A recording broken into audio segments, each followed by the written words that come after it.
Hey guys, it's your girl Taj, and I'm here to share my experience with domestic violence. My story and yours no longer has to be a secret. Let's talk about it. Everybody, it's Taj, the founder and CEO of No More Secrets, and here I am today wanting to talk to you about my experience with domestic violence. Everybody, so I need you to comment, like, subscribe, and share with any and everyone that you feel this message may help. Let's get into it. Today we're gonna talk about my mother's 50th birthday. Why is that so significant? Well, a lot happened on her birthday. One, she answered the call to ministry. So my mom is a minister and she could preach. My short woman. Um, the day of her, I guess they do like a trial sermon, right? It wasn't really a trial sermon, but more so her initial sermon as a minister. And so, unbeknownst to me, my brother and I were asked to MC the service. I didn't know that until I got there. However, that morning, I begged God to kill me. My, well, he was my fiance at the time. We were living together, had no business doing that. We were shacking up. And we did not go to our church service because my mom's church is in Brooklyn and our church was in Rockland County. And so we didn't go there and we were staying home getting ready. And basically, last minute, he said he wasn't going. Why? And so I was like, well, this is my mother. This is 3 months before our wedding. And now you're not going. You're not in support of my family, of my mother, your future mother-in-law. Why? What happened? Oh, I don't want to go. So, of course, that led to a huge argument. I don't remember all of the details because a lot of things happened quickly.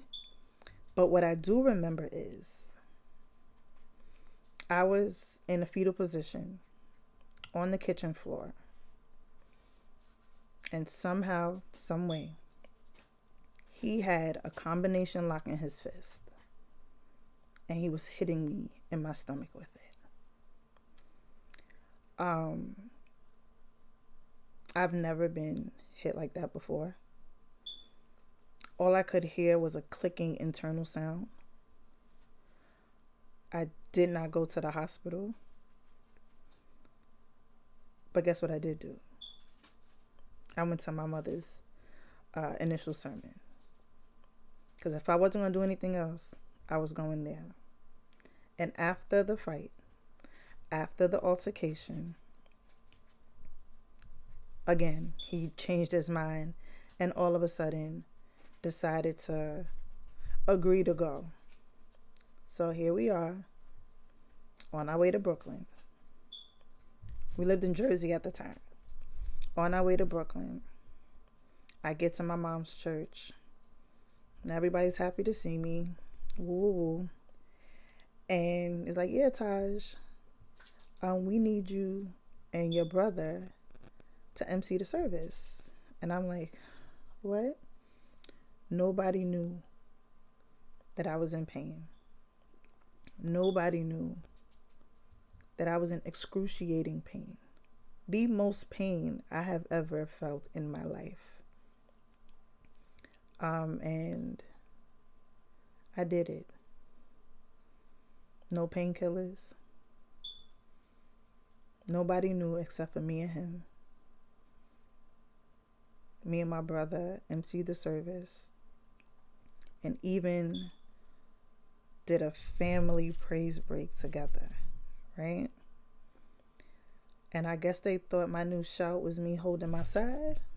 Like, no, boo boo. I was holding my ribs because it was hurting and hurting a lot. And so after that, for the next 3 months, all I could feel and hear was an internal clicking sound every time I turned to my right. Every single time. And all he could do was look at what he just share my experience, because I don't want anybody to go through what I went through. I don't want anybody to ever experience going into church with a muzzle over your mouth and not being able to tell anybody what it is that you went through. I want you to know there is help. I want you to know there is freedom in leaving. I want you to know you do not have to stay in what you're in. And most of all, I want you to know that God loves you and his love does not hurt. I love you. And I want you to have an amazing day. Deuces.